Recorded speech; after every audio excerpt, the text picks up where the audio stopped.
लेकिन मैं आज आपको भूतकाल में ले जाना चाहूंगा। भूतकाल में ले जाने की वजह इसलिए भी जरूरी है क्योंकि भूतकाल में ना जाओगे तो आने वाले भविष्य का सच नहीं समझ पाओगे।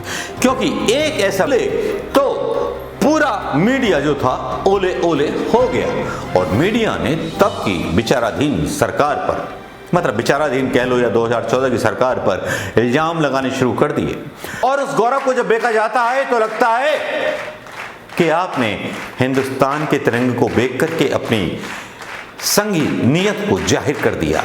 ये सोशल मीडिया पर लोग बोलते हैं, लेकिन मेरा ये मानना है कि अगर प्रधानमंत्री मोदी जी इतना बड़ा प्रचार करते हैं, जब भी चुनाव में जाते हैं, जब भी कहीं चुनाव में भारतीय जनता पार्टी होगी तो बड़े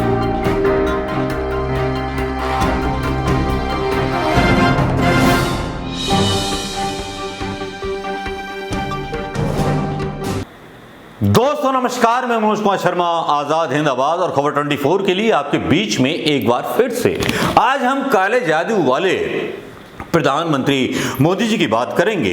उनके उस वादे की बात करेंगे जो आज तक पूरा ना हो पाया। वो हालांकि अलग बात है कि तिरंगे का अपमान कुछ इस तरह से किया जाता है कि आटा बेलने वाली थाली में उसको रख दिया जाता है, लेकिन मोदी जी ने जो निर्णय लिया उसका मैं सम्मान करता हूं, क्योंकि तिरंगे की ऐसी हालत होगी मैंने कभी सोचा नहीं था।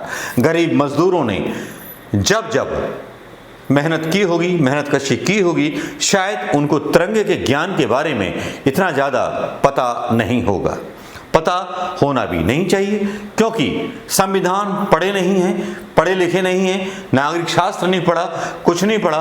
तो प्रधानमंत्री मोदी जी बस लंबी लंबी हाँक करके सत्ता में चले आए और सत्ता में आने के बाद उन्होंने जिस तरह से हिंदुस्तान की इकोनॉमी को तबाह करने का काम किया, दोस्तों के लिए काम किया, मेहरबानियों के लिए काम किया, कुछ ऐसी इंडस्ट्रियों को बर्बाद किया जो इंडस्ट्री अपने ऊपर उड़ान पर थी।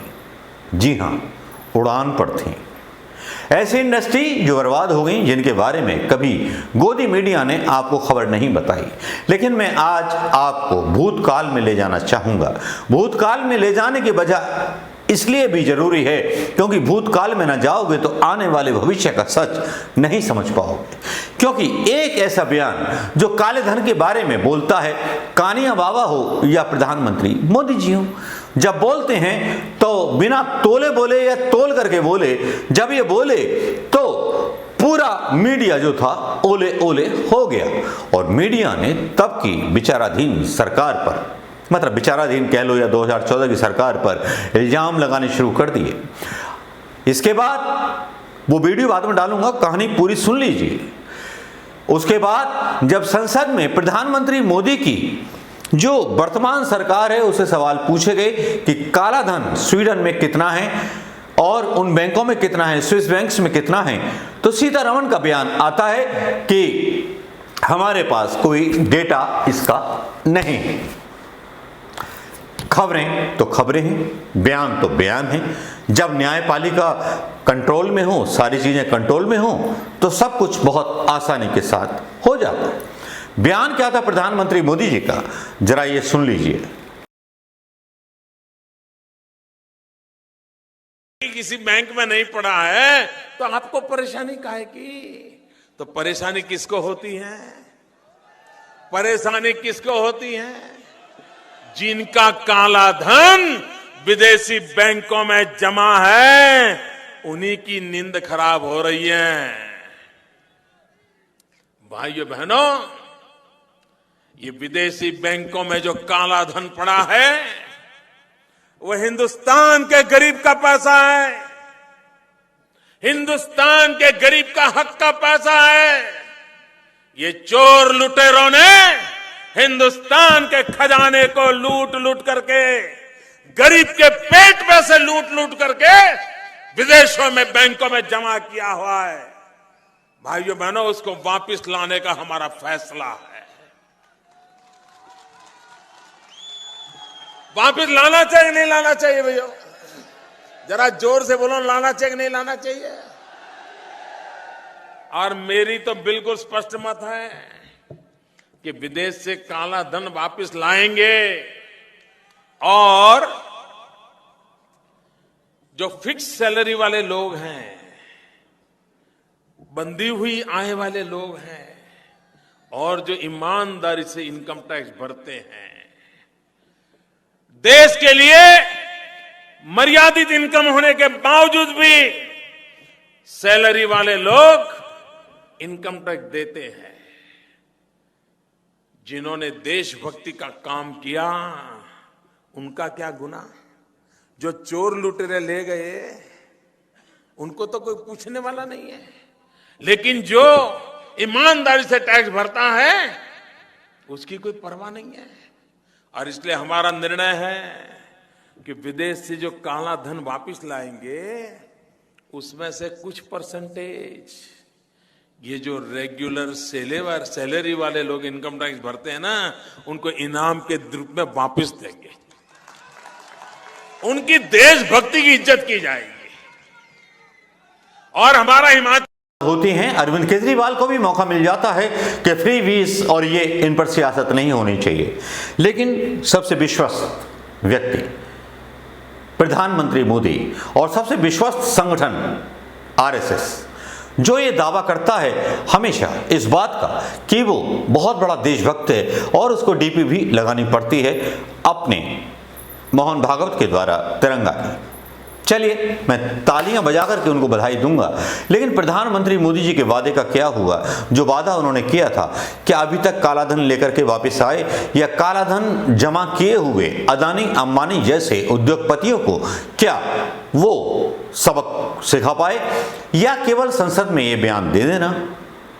क्या आपको लगता है कि प्रधानमंत्री मोदी जी की वो कुव्वत है कि प्रधानमंत्री मोदी जी अगर बोल दें हिंदुस्तान की जनता को कि सूरज पूरब से नहीं पश्चिम से निकलता है तो ये जनता बोल देगी?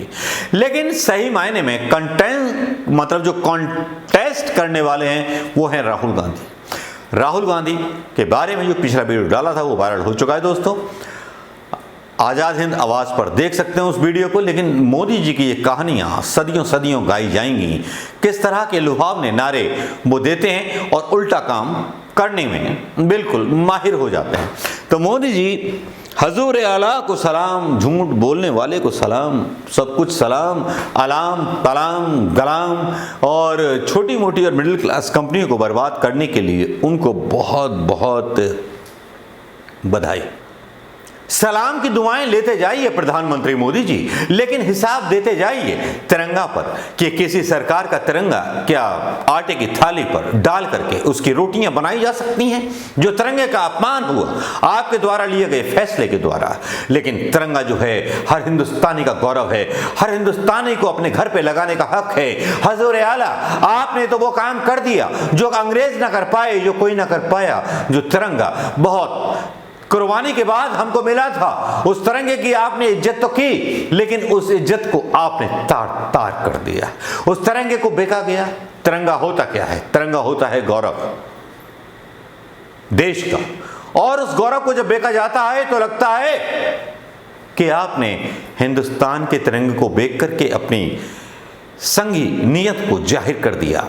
ये सोशल मीडिया पर लोग बोलते हैं, लेकिन मेरा ये मानना है कि अगर प्रधानमंत्री मोदी जी इतना बड़ा प्रचार करते हैं, जब भी चुनाव में जाते हैं, जब भी कहीं चुनाव में भारतीय जनता पार्टी होती है तो बड़े सारे अपने पार्टी के झंडे वंडे गाड़ देती है, इतना प्रचार करती है, दारू भी चलती है, सब कुछ चलता है। उन प्रचारों में सोशल मीडिया पर ये सारी चीजें आ जाती होंगी और फ्री पार्टी के झंडे भी बांटे जाते होंगे। क्या भारतीय जनता पार्टी ने फ्री तिरंगे बांटने की कोई योजना चलाई? या भारतीय जनता पार्टी का एक पक्ष यह भी हो सकता है कि कीमत के बिना तिरंगे की कीमत शायद समझ में ना आती, लेकिन राशन देने से पहले तिरंगा बेचा जाना एक तरह से ये वो अपराध है जो संविधान भी बोलता है ये अपराध है। ये अपराध भारतीय जनता पार्टी की सरकार ने किया है। तो इस पर क्या कोई सुप्रीम कोर्ट संज्ञान लेगा? प्रधानमंत्री मोदी जी ने तो जो बोला वो बोला, लेकिन बात यहां तिरंगे की भी आ जाती है। मोदी जी ने तो बहुत बड़े बड़े ख्वाब दिखाए थे, बहुत बड़ी बड़ी चीजें बोली थी, लेकिन कुछ हासिल हुआ क्या दोस्तों? कुछ भी हासिल ना हुआ सिवाय बेरोजगारी के, सिवाय आत्महत्याओं के। मैं निराशाजनक बात नहीं करना चाहता क्योंकि मीडिया बहुत सारी चीजें छुपा लेना चाहता है। नमस्कार, जय हिंद दोस्तों।